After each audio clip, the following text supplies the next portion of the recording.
Distinguished guests, ladies and gentlemen, welcome to the University of Abertay Dundee for this inaugural lecture by Professor Louis Natanson, holder of the I.W. Stewart Chair in Technology Assisted and Practice-Based Learning.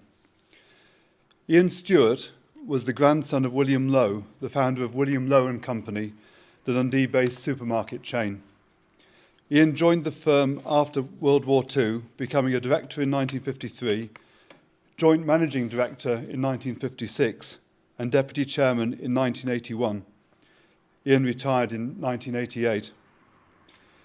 Ian had a long association with the university, having served for 10 years on the Board of Governors on what was then the Dundee Institute of Technology. In recognition of his services to the university, Ian was made an Honorary Fellow in 1995. Ian died in 1997. The I.W. Stewart Chair was established in his memory in 1998. I'm delighted to welcome Ian's widow, Jane, who is with us this evening, and to whom we are greatly indebted for creating the I.W. Stewart Chair. Louis Natanson grew up in Slough and graduated from St Andrews University in pure mathematics, after which he taught for some time in secondary schools, principally maths, but also physics and computing. In 1985, Louis joined Abertay as a lecturer in computing.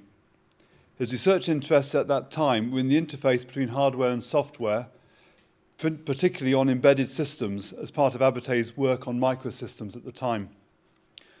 Louis' PhD research was on novel processor architectures to support semantically rich computation.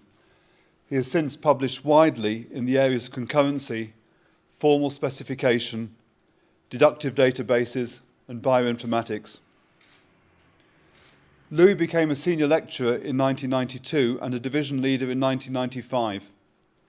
In the late 90s, he established the Division of Computer Arts and led Abertay's first undergraduate programs in computer games and arts. From 2004 to 2009, Louis was Director of Operations within the School of Computing and Creative Technologies with responsibility for the student experience. In 2009, he was appointed as the founding director of the Institute of Arts, Media and Computer Games, which has been designated by the Scottish Government as the Scottish National Centre for Excellence in Computer Games Education. Louis has been a key contributor to the university's development of practice-based teaching and workplace simulation, designed to help students to develop the skills and knowledge they need for successful careers. This approach seeks to simulate the real-world environment in which students will flourish and their careers will flourish. As Louis' lecture will illustrate, the Abertay approach to learning and scholarship goes much deeper than that.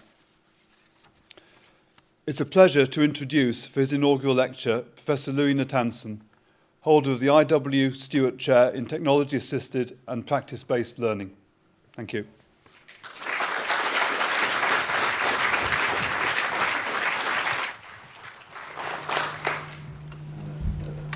Thank you, Nigel. Thank you for coming here, and I'm a little bit worried that the advert for the talk might not get to film what I'm going to say. The point I would like to make in my talk is that there's a lot of talk about that people can learn through doing, and I think that's a rather simplistic view. That actually something kind of quite deep going on, in that we should give consideration to how people learn, right, so that they can capitalise on the doing of things. Yeah?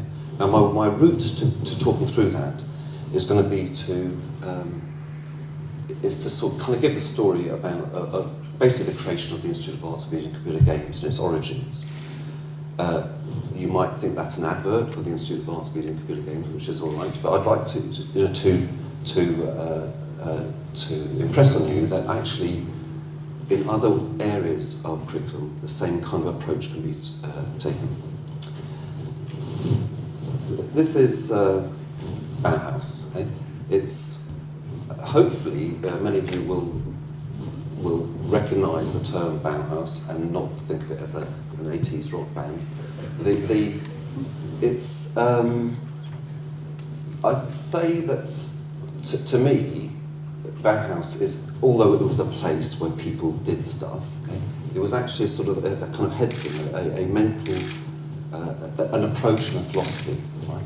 And it was very, even though it itself didn't last very long in the early part of the 20th century, its effect was quite profound and it's quite defining for that era. Yeah? I've titled this Ambition because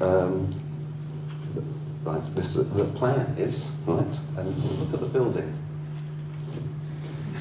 Okay, right? So, the end of that, okay, so we've got there. I was speaking to a colleague who thought that might be a bit rich, saying that the plan was to become the Bauhaus. What's Bauhaus? Abate of the 21st century. But I think part of my position really is that why not have those ambitions? It's not really whether or not in 50 years' time, when I am gone, right, or 55 years' time, whether people say, you know, Abate, it was the Bauhaus of the 21st century. That's not the point. It's actually, if we are in there, right, working in there, why shouldn't we aspire that way? Why should we think that somehow, we do, a lot of our courses are to do with doing things and making things. Why should we think that that's a kind of second-class kind of thing to do? Yeah? When I was brought up in Slough in the sort of mid-50s, that was an era where people went to grammar school or they went to secondary modern school. Secondary modern school, very nice, very nice. Bit thick, but they're good with their hands. Yeah?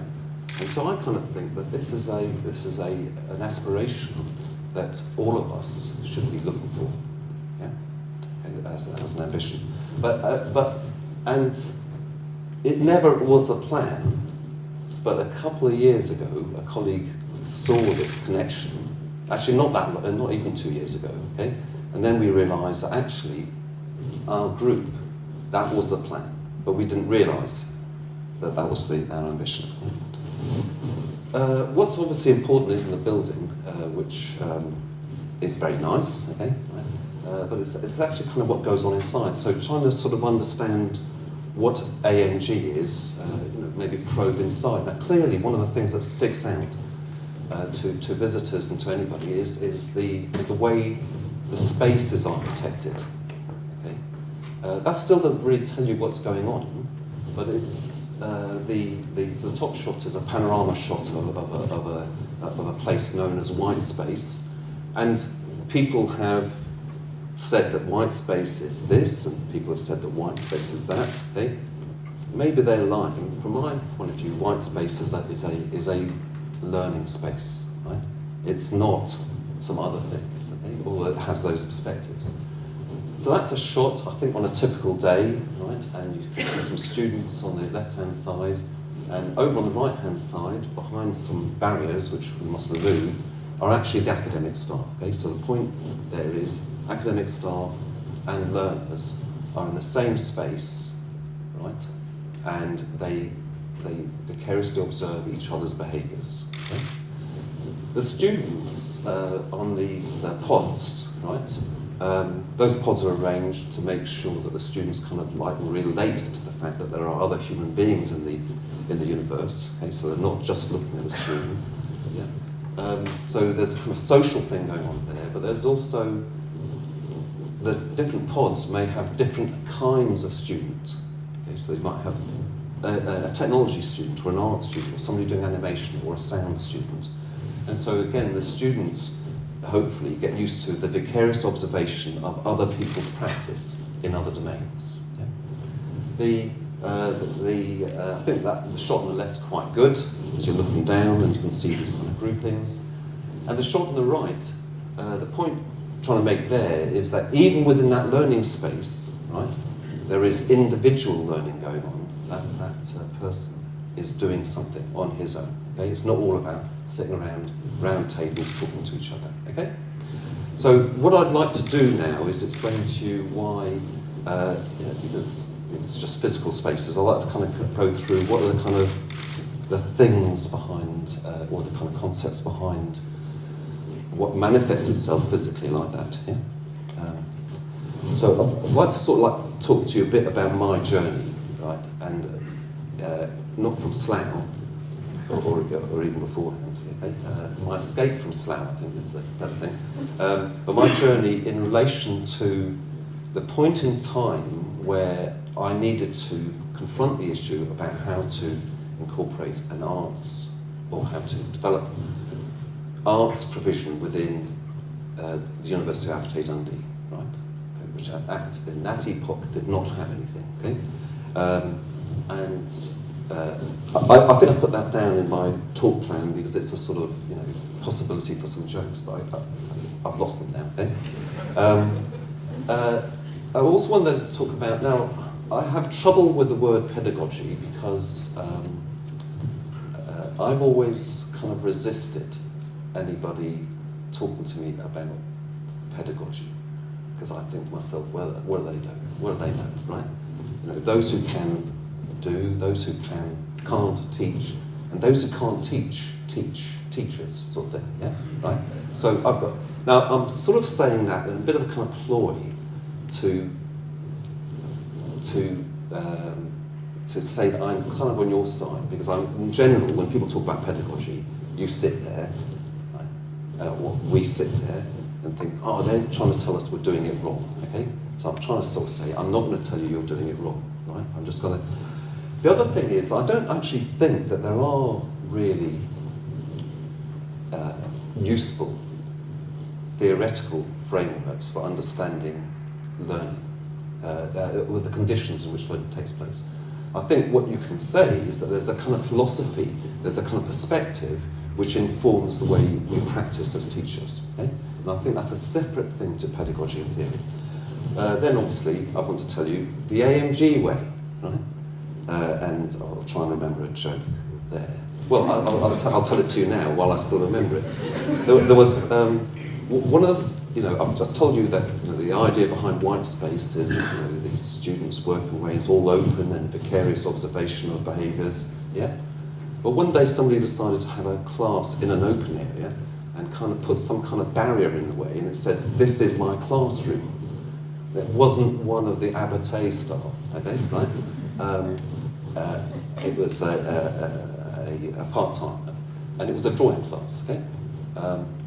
So a colleague of mine sort of came across this, saw this barrier, and looked concerned, okay?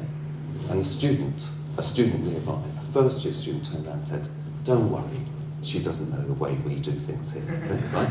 Now, maybe what the student meant, or the meaning that the student made of that, was something different to how I would interpret it. I thought that was lovely in the sense of the student got it, okay?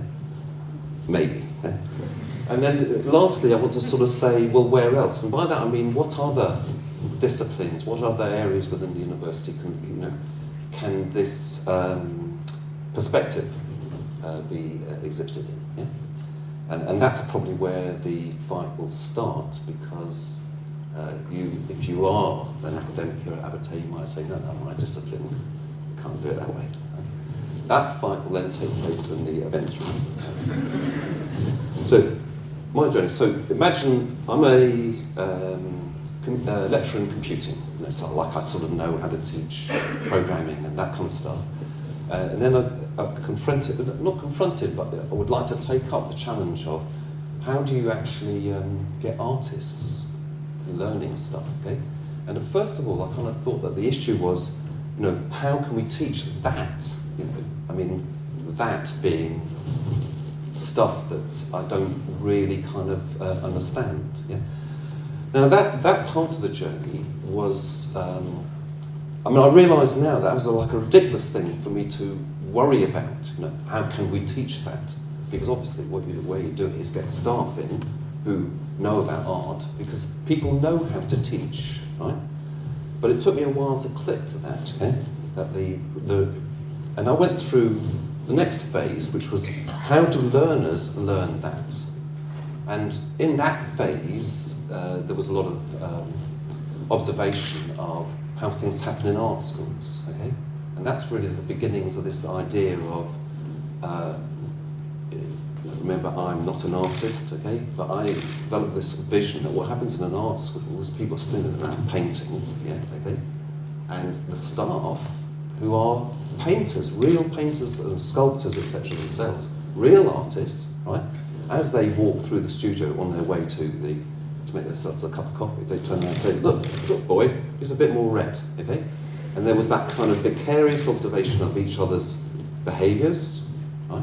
Because they knew that their lecturer, if you like, was a real artist, okay? And getting that kind of continuously critical feedback, yeah? Right?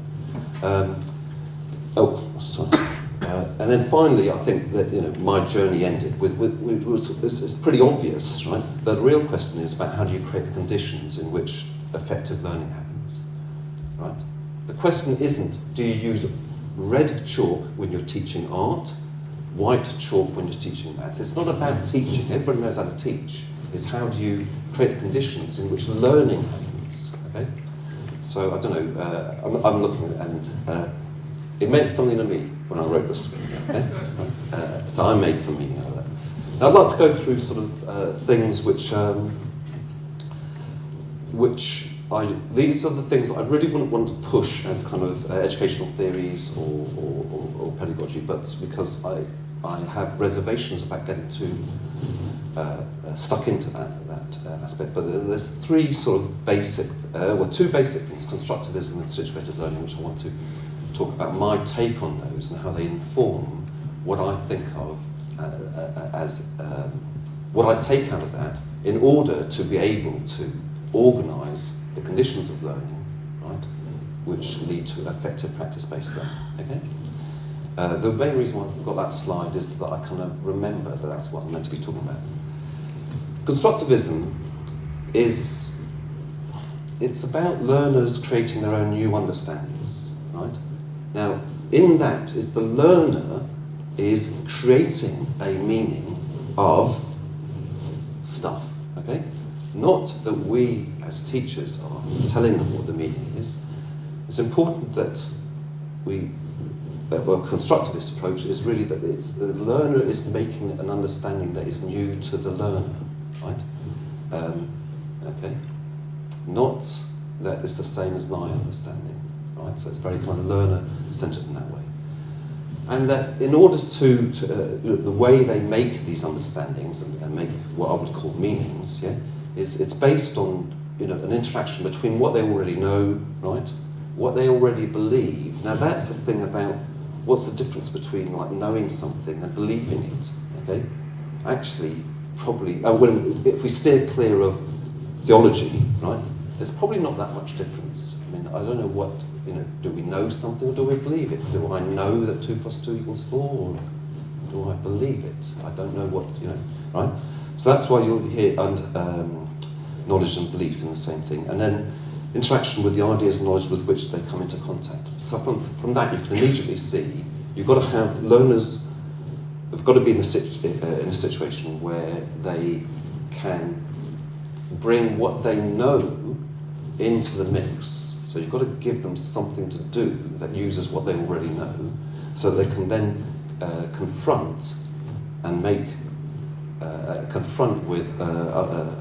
come into contact with other knowledge that might be from other people, yeah, and then therefore create new knowledge and learn. Yeah? So constructivism. Now I've put a lot of things in here, but I'll pull out things. These are the sort of sentences that just sort of describe constructivism, and just about all of them are on about developing understanding, creating shared understanding. Now, I've taken those, but actually take away understanding and say meaning, right? Okay, meaning is a nicer word, it's more modern, okay?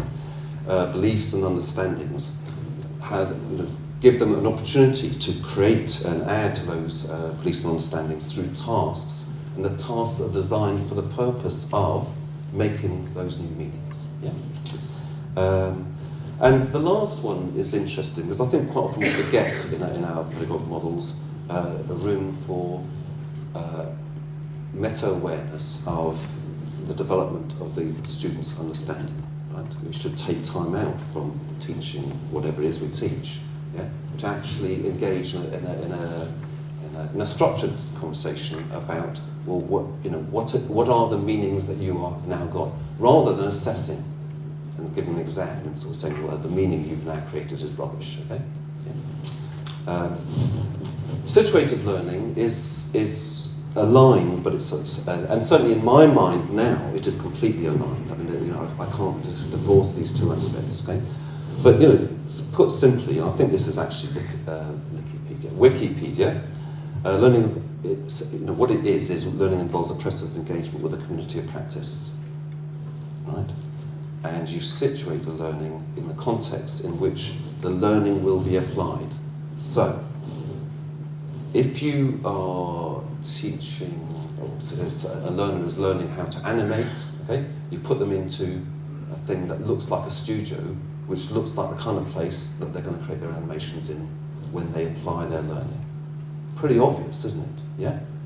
But do we do that? I mean, do we put them into a classroom, right? Okay, and they learn about how to control nuclear power stations, okay? Right? I don't think we do that. When I say we, I don't think generally we do that. Maybe we do a bit more in modern.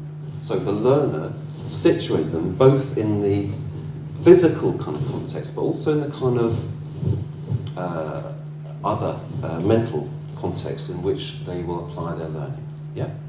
Not you are learning something now, preparing yourself for when you're out in the big wide world. Right? That's a different context. So for that, in order to be able to situate the learner in a context in which they will apply their learning, right, you need to kind of, there's the notion of community of practice. Okay? Community of practice is a group of people who would like to sort of, it's not a group, a project group, okay? It's a group that are generally sharing some kind of common purpose. Like, say, the staff in the Institute of Arts, Media and Computer Games, okay, is a community of practice, pedagogic practice, but we all share a purpose. But in our case here, that might be the sort of community of practice of animators, or community of practice of programmers, sorts of things like that. Okay? Now, that community it should be quite rich in terms of roles. We don't mean like all the students, because then you've got all the novices, right? Okay, but it should have differentiated roles in it. So there's a sort of a sense that maybe a learner might engage in a community of practice in a limited participation way, but at least the learner is located and locates themselves in a practice community. Not that when they're a big boy or girl, yeah, they will be allowed to call themselves a mathematician or whatever it is, yeah, okay. So that's situated learning, but in a sort of mental context, okay. Communities of practice are things that grow over time, right? Because the purpose modulates through time. It's not something that you set up and then throw away. And that's why I would say that, when I made my remark about the staff in the Institute of Arts, Media and Computer Games, I don't mean that the community of practice is just those staff. I mean, it'll be staff that we've had, and actually, maybe stuff that we might have in the future, and it's blurry at the edges. Okay, it's a organic community. Okay, there are three elements to it. The community of practice needs to have a domain, a kind of subject area, a purpose. There needs to be a community, right, which means a communication mechanism, and there has to be a practice, right. So, it is about making things better in practice, the practice of animation, practice of equation solving, yeah? No, sorry, there is no such thing as a community of practice for equation solving. There are other words up there which you might sort of relate to. Our teaching and learning strategy at Abertay makes a lot about inquiry-based learning or problem-based learning, right? I'd point out the reliance on interaction. You probably see the seeds of that in what's said about white space. And I would really like to push the idea of authentic context, right? The community of practice must be authentic. We can't have lecturers, academics, pedagogues, okay, pretending to be game producers, right? That's not real, okay? How can a learner, right, situate themselves in a community of practice where it turns out they're all fakes, right? Yeah. And that's quite an issue when you think about the relationship between industry or areas of practice and an academic department. Okay? Right? I'm not saying that the academic couldn't be a game producer, but that's not their role in the community of practice. So I'm sounding a bit negative now. But what might surface is, you know, all the issues that I try to solve on a day-by-day basis, not you know, as opposed to the positive joy that I get out of my right. So practice-based learning, which is really effectively the thing, it's a way of conceptualising and organising student learning. I mean, that's basically what it is, okay, right? Conceptualising it around practice, okay? Another take at that is, okay, where the learning, right, and the experience of learning is situated within a professional context, right?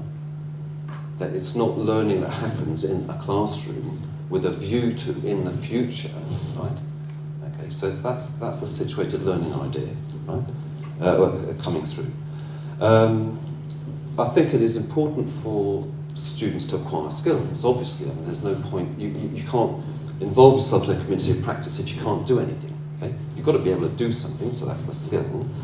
But learning happens, or is amplified and added value to when those skills are deployed not just as proof that you can use the skills, but actually deployed within a professional context. If you can write a program, that's a skill, right? If you can write a program, right, within a group that is creating an app, right, or a game or something like that, yeah, that actually improves your skill and improves your sense of understanding of what having those skills mean to you. Yeah, so that's an important thing. Practice-based learning is another sort of strap line. It's learning that arises from or is focused on working practice. Okay, so that's a kind of like a two-faced thing, and this might seem to be a bit ideological, or sort of like in a way my manifesto, and people might object to this, right? But I think practice-based learning is about what do students wish to learn, right? Not what are we providing for them to learn. Okay? So that that's a kind of bit of a cop-out, yeah, because obviously we can't provide anything to them to learn. But what we can do is provide the conditions, right, that will lead to them learning something. And what we can do, right, is clarify to them what do they wish to learn and what do they need to learn. Yeah. So I think of that as a very, very important element of that, and that's coming a bit from the constructivist approach. Okay? There's some sort of obviously there's always people. If there's pedagogy theories and models, there must be somebody who wrote the papers for all this stuff. Somebody called Dewey who says, that's a quote, adult learning experience must be related to the entirety of one's life, with a continuity of experience and interaction with one's environment. Yeah? Now, he's talking about adult learning, but we tend to, we sometimes forget that the learner is learning, but within the context of their total life. Yeah? Whether it's their career aspirations or other things. Lewin says this thing, which the soundbite for it is unfreeze, move and refreeze. Yeah?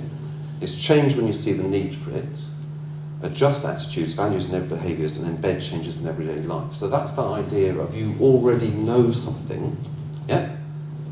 Come across a situation, right, which, this is you're bringing your knowledge and beliefs to something, come across a situation which challenges that knowledge, okay? So you unfreeze, you move, you sort yourself out, that interaction between your existing knowledge and what you've come across changes your knowledge base, and then you freeze it, because you must maintain, right, the possibility of operating effectively within a community of practice, yeah? You've always got to be able to deploy skills. You can't sort of say, oh my goodness, everything I knew before has gone out the window, and I will spend the rest of my life introspecting, about what a shock that was, okay, yeah? So, now another one that I think is quite interesting is, and I think this was Lewin, adult self-concept requires that they direct their own learning. Now, I think that that's quite interesting. But what I think it's saying, right, the meaning I made of it, is that don't tell me what to learn because I'm an adult. Yeah, I think that's what it's saying. Yeah, okay. And I kind of thought about it the other way around. Yeah, that actually, if you let me direct my own learning, yeah, I will end up believing I'm an adult, right? I thought it was good from one point of view, and I think it's quite apposite for our situation, where I don't know whether or not the students, when we first see them, are adults. And I don't know whether or not we put them through processes that would allow them to emerge as adults. Yeah? So why not, you know, if we tell them, well, what do you want to do? Okay? Treat them like adults, they will become adults. But I thought that was quite interesting from because what it means is that the learner makes sense of the way we treat them. And part of that is even about their own self-concept. Now, that's all kind of, you know, I'm a lecturer in computing, or was before they told me to stop it.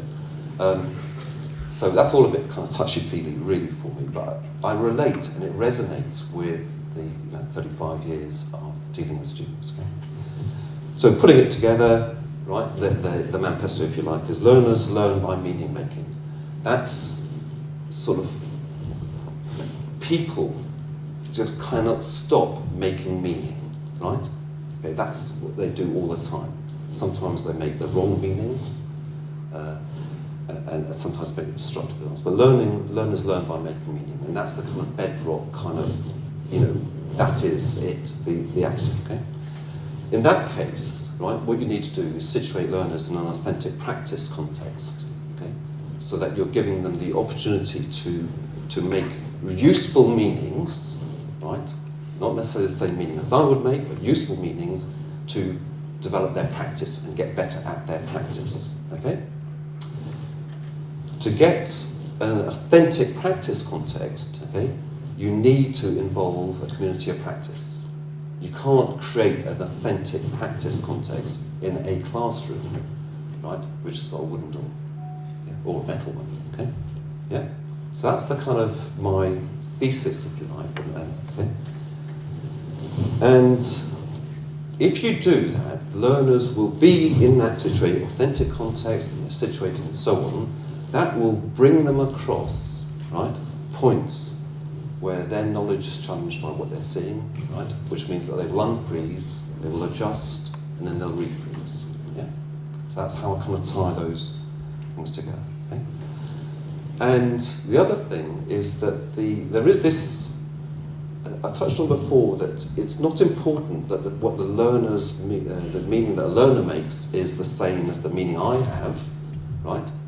Okay, I'm never going to find out what they mean. Okay, but it probably is important that that there is some way of the learner establishing whether or not the meaning they're making is actually useful, right? So learners refine their meanings, yeah, by because they are participants in a community of practice. Yeah, I thought so. Okay. Right, so the AMG way, all right? Okay. Well, before I move off, what I find interesting about models of pedagogy is that they're the sort of thing that, if you read them, right, they make no sense. Okay, you can't sort of say, oh, you know what? I'm going to be a pedagogue. I'm going to go and teach people stuff. Read all this stuff. You know, it doesn't tell you how to do it, okay? But normally, what seems to happen with me is, I've done it for a long time, okay? And then I read that thing and I say, you know what? That hit the spot, okay? Now actually, that probably is, you know, actually practice-based learning, right? In a sort of microcosm.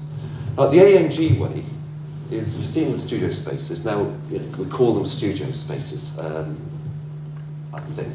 Okay? I like calling them studio spaces. They're not really. There's no easel. There is an easel somewhere, right? The right kind of easel as well. But they are inhabited. You know, they are inhabited by these overlapping communities of practice. Okay, so you've got groups of animators, etc. And we parachute in, if you like, okay, external practitioners. That means that the community of practice is made more dense or more rich, right, by having other people come in.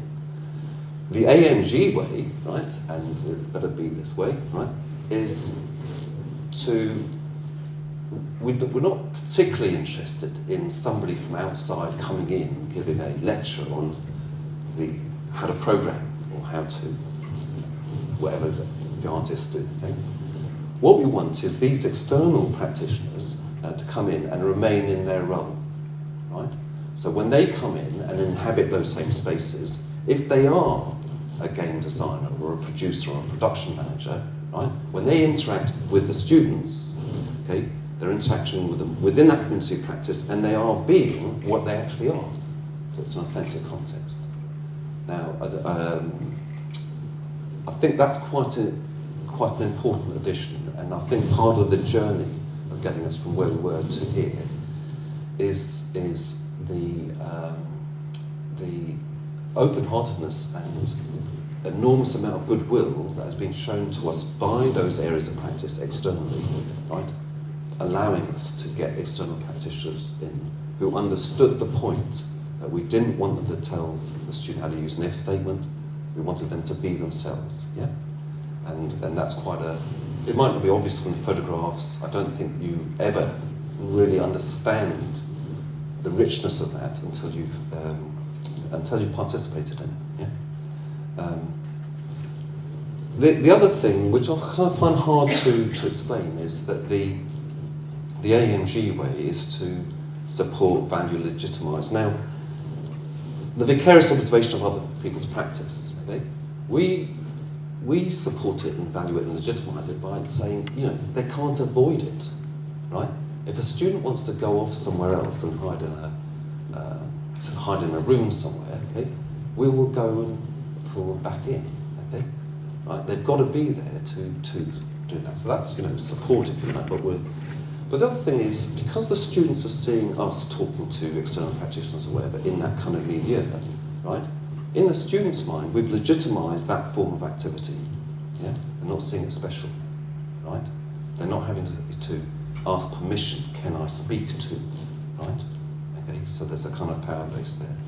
So I think what's important there is the vicarious observation of other practice and other students' practice and other people's.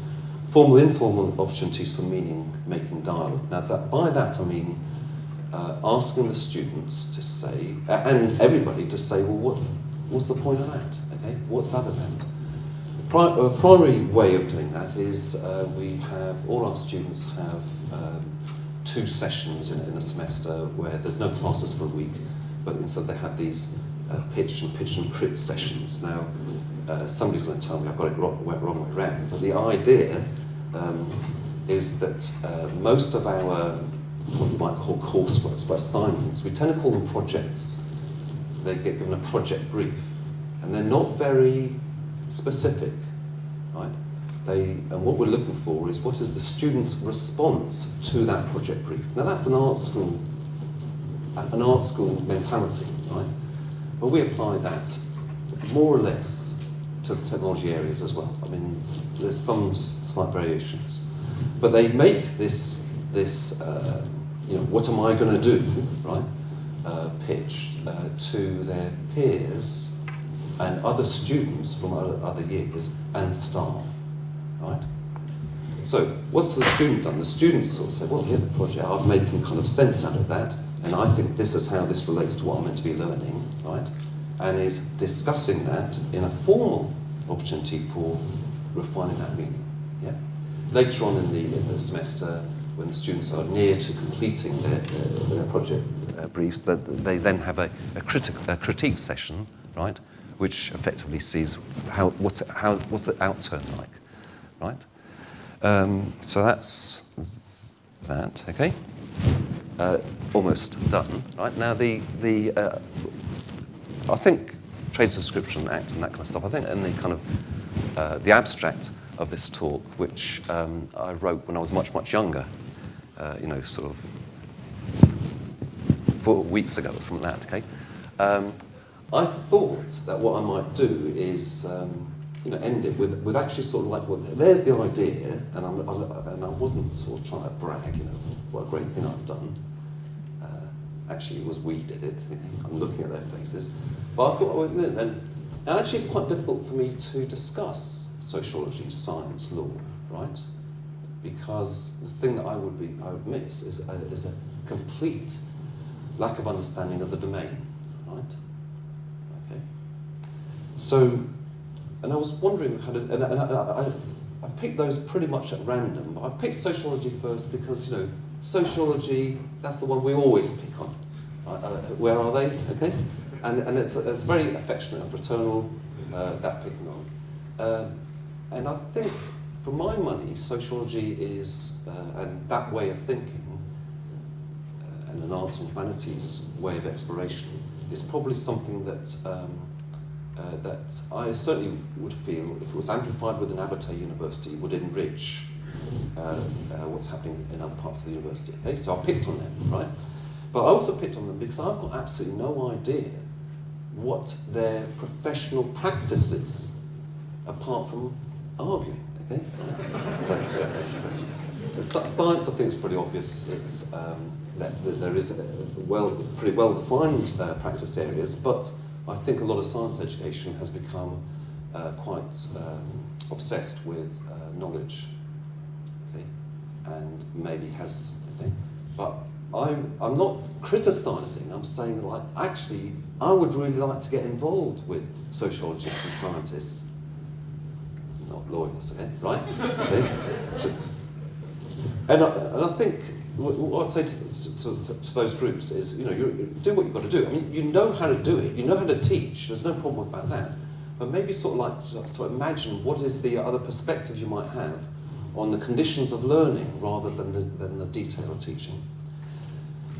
So, the exhortation would be to focus on meaning making, right, as the kind of organising principle. If you think about it that way, right.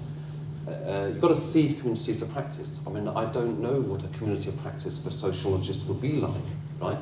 But there must be there. It's just I haven't got there yet, okay? Because you need that in order to enable the learning that takes place through meaning making. And how do you situate learning authentically? And it's quite easy in a thing like games development, if you like, or interactive art and digital art, because you've got a studio. Well, there you go. You start off physically, right? There's an authentic context, okay? But what is it for a sociologist? What is the authentic context, both physically and in other ways? Yeah. So that's not meant to be a challenge. Not meant to be it's maybe a provocation, or it's an invitation to. I'm not joking. I would really like to know, because I'm a little bit worried that I got seduced by art schools, right? And maybe this is all not right, okay? Yeah. And maybe this isn't something more general. And for me, and to fulfil really my responsibilities under the I.W. Stewart Chair, I really do need to understand, is this applicable to other areas? Yeah? And that does need collaboration. But I wasn't too sure about thanks. Clearly, I think I would like to thank Mrs. Jane Stewart, really for being part of the sort of Dundee's keenness to advance education and explore new ways of doing it. Okay? So for endowing the I.W. Stewart Chair and for that initiative, I'd like to thank Mr. James Stewart. But then I've thought to myself, well, who else? Right? Okay. Now it then just gets too much, and I know everybody always says that. Okay, right? And what they really mean is, well, they don't want to because then they'd have to miss out so and so's name in that person. But actually, it is kind of genuine, and partly it's the whole university. But I would really like to say that the community of practice that is AMG, and I don't really mean just those staff, existing ones, but other ones, and other staff who have associated themselves with us. Okay, in a way, I kind of feel that they hopefully will be suing me for saying that was my idea, okay, right? But there is something in there that actually these things cannot be done on by individuals, yeah? Okay, so I hope that, I would like to recognise that collective and that community for that. Okay, so thank you.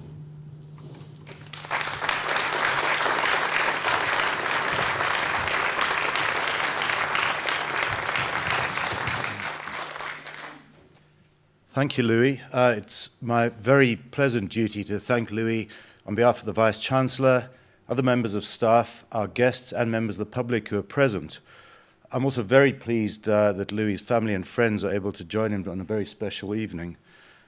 Louis is held in very high regard by the university community, as I'm sure you've probably realized by now if you didn't before, not just for his contribution, but also for who Louis is as a person.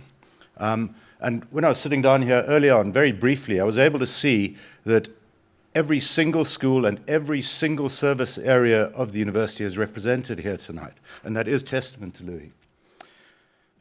Louis, I think you're being a bit disingenuous in saying that you don't really know what the sociologists do.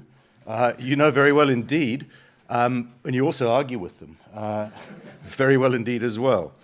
What Louis does on a daily basis is that he challenges us. He has deep philosophical thoughts about many things, including how learners will learn. He has these conversations with us with his sense of humor, which is often self-deprecating, which is often gentle as well, but it helps to get the point across. He does, however, get cross, and that's when we do run for the hills. It takes a while, but sometimes he does, and that's when we really listen. What Louis has taught us again tonight, and does so often, is about translating theory into real practice, and quite importantly, as you have seen, university-wide, in communities of practice, which he stressed. He delivers novel and effective thoughts to us, things such about practitioners being in role, and that's not a common thing across the university sector. He speaks to us about and guides our pedagogy, although he doesn't like the term, and I'm not sure that I do either, but he guides perhaps our teaching practice in important areas of work-based learning and how that translates into employability. And very importantly for us, that feeds into our overall quality enhancement agenda, and will do so in future, and Louis is engaged in that right now. And once again, thank you, Louis. Tonight isn't just about your talk, but also to celebrate the achievement of your chair. So congratulations as well.